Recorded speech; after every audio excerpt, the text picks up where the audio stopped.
నెలకి 50,000 నుండి 60,000 ఆదాయం రన్ టైలర్ యాప్లో ఆర్డర్ కంప్లీట్ చేసి పేమెంట్ పొందండి. అల్లు అర్జున్ గారి సినిమాలో సిత్తరాల సిరపడు సాంగ్ వాజ్ లైక్ అద్భుతం అంతే.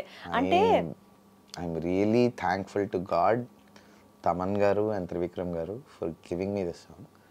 దాని బ్యాక్ స్టోరీ ఏంటంటే, సో ఆ పాట అసలు నేను పాడలా, అయిపోయింది మొత్తం అయిపోయింది. సాంగ్ ఎలాగో మూవీ తర్వాత release, it was a surprise song in the movie. ముందు రిలీజ్ చేయలే, it was not there in the audio. So మూవీలో ఆ క్లైమాక్స్ సీక్వెన్స్లో ఫైట్లో అప్పుడు మూవీ రిలీజ్తోని సాంగ్ రివీల్ అనమాట. అవతల ఎల్లుండి మూవీ రిలీజ్, సాంగ్స్ అయిపోయి మిక్స్ అయిపోయింది, అంతా అయిపోయింది, స్టూడియో మొత్తం సర్దేశారు. డిటిఎస్ స్టూడియోలో డిటిఎస్ మిక్స్ అవుతుంది.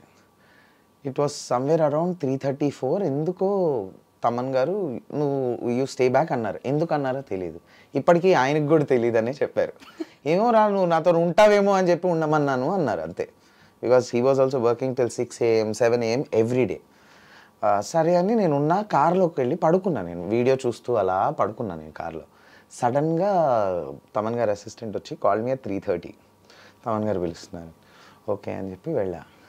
ఓ పాటను ట్రై చేయన్నారు. నాకు తెలియదు అప్పటికి ఇదే మూవీ, బికాస్ టీటీఎస్ అక్కడ అవుతోంది. అయిపోయింది అది, మార్నింగ్ 6కి వెళ్ళిపోవాలి, కంప్లీట్ మూవీ యూఎస్కి వెళ్ళిపోవాలి, క్యూబ్. ఆ టైంలో వెళ్ళి ట్రై చేయాలంటే చూసా. ఓకే అలా కాదు, ఒకసారి సీన్ చూసి పాడు ఆ ఫీల్కి. అందుకని ఫస్ట్ వర్షన్ పాడేసినప్పుడు గుండెలోన గుచ్చాడు అని ఆ సింగర్స్ యాటిట్యూడ్తో పాడా. Then when I watch the scene again, first of all it is so great of them. ఒక సింగర్కి ఆ సీన్ పేరు లేదు, ఊరు లేదు నాకు అప్పటికి. నాకు సిత్తరాల సిరపడు, దిమాగ్ ఖరాబ్ రెండు ప్యారలల్గా రిలీజ్ అయ్యే అప్పటి నుంచే నాకు ఒక పేరు వచ్చింది. దాని ముందు పేరు లేదు, ఊరు లేదు కదా. సో గుండెలోన గుచ్చాడు అని పాడే ట్రాక్ పాడేసరికి ఒకసారి చూపియండి అన్నారు.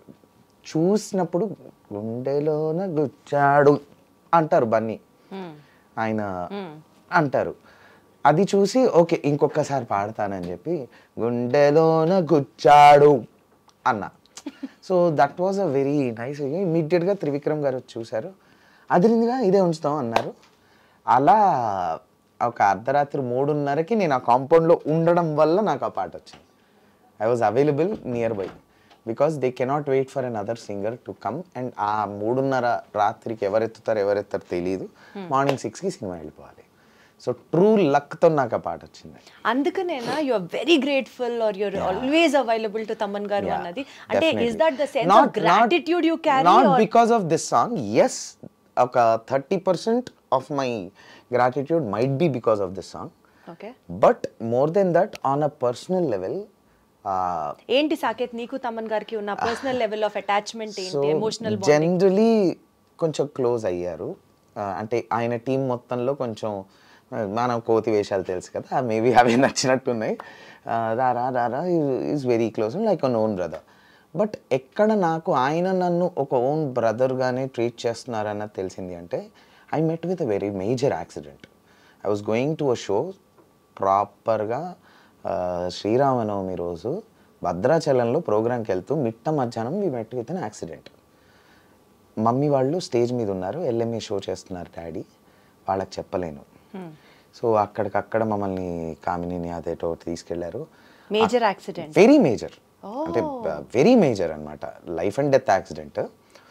అక్కడికి వెళ్ళాము.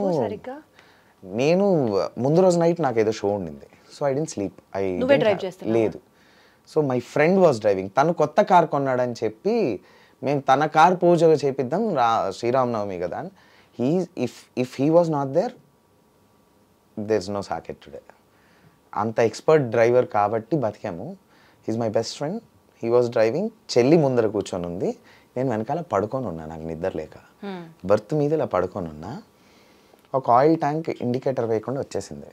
It was a 4-way road, obviously highway 100 మీద ఉన్నాం. మిట్ట మధ్యాహ్నము, summer, April 14th is the date. బండి వేడి మీద ఉంటుంది, ఆయిల్ ట్యాంక్కి గుద్దితే బ్లాస్టే. బ్రేక్ వేసి రైట్కి గుంజాడు, ఫుట్పాత్ నుంచి అటువైపు వెళ్ళాం. అప్పటికి ఆగాం. అక్కడి నుంచి ఒక బండి రాకపోయి ఉంటే ఏమయ్యేది కాదు. చిన్న బంపర్, అక్కడి నుంచి బండి వచ్చింది XUV 700 గుద్దితే చెల్లికి కాలు ఫ్రాక్చర్, ఇదంతా లిగమెంట్ టైర్, అంత బ్రూసెస్, తనకి బ్రూసెస్. నేను ప్రాపర్ ఒక ఆమ్లెట్ ఫ్లిప్ చేస్తారు కదా అలా బ్యాక్ సీట్లో పడుకొని ఉన్నా, ఫ్లిప్ అయ్యి మధ్యలో పడ్డా. ఆ బంప్ ఉంటుంది కదా కింద 2 సీట్స్ మధ్య, that hit my spine. So very major spine. On స్ట్రెచ్చరే, నేను లేచి నిలబడే పరిస్థితి లేదు, ఎత్తి తీయడమే like for 1 week after 10 days. అప్పుడు I couldn't tell anybody. Dad was on stage, చెల్లి వాజ్ క్రైయింగ్. సో అక్కడ లోకల్గా ఉన్న కామినీకి తీసుకెళ్తే ఈయనకు స్పైన్ ఇంజరీ అయింది, మా దగ్గర MRI లేదు, తొందరగా హైదరాబాద్ తీసుకెళ్ళండి పెద్ద హాస్పిటల్కి, పారాలిసిస్ కూడా రావచ్చు అన్నారు. మనం యాజ్ యూజువల్ ఓకే వస్తే వచ్చిందని చిల్లు, వస్తే వచ్చింది కూల్గా వెళ్ళు, మెల్లిగా వెళ్ళు, ఏం పర్లేదు. Then I was calling my dad, my mom, ఎట్లా అవుతాను షో, ఇప్పుడే వచ్చాము భద్రాచలం హోటల్లోకి వచ్చాము, ఇవన్నీ చెప్తున్నావు కానీ నాకు యాక్సిడెంట్ అయిందని చెప్పట్లా.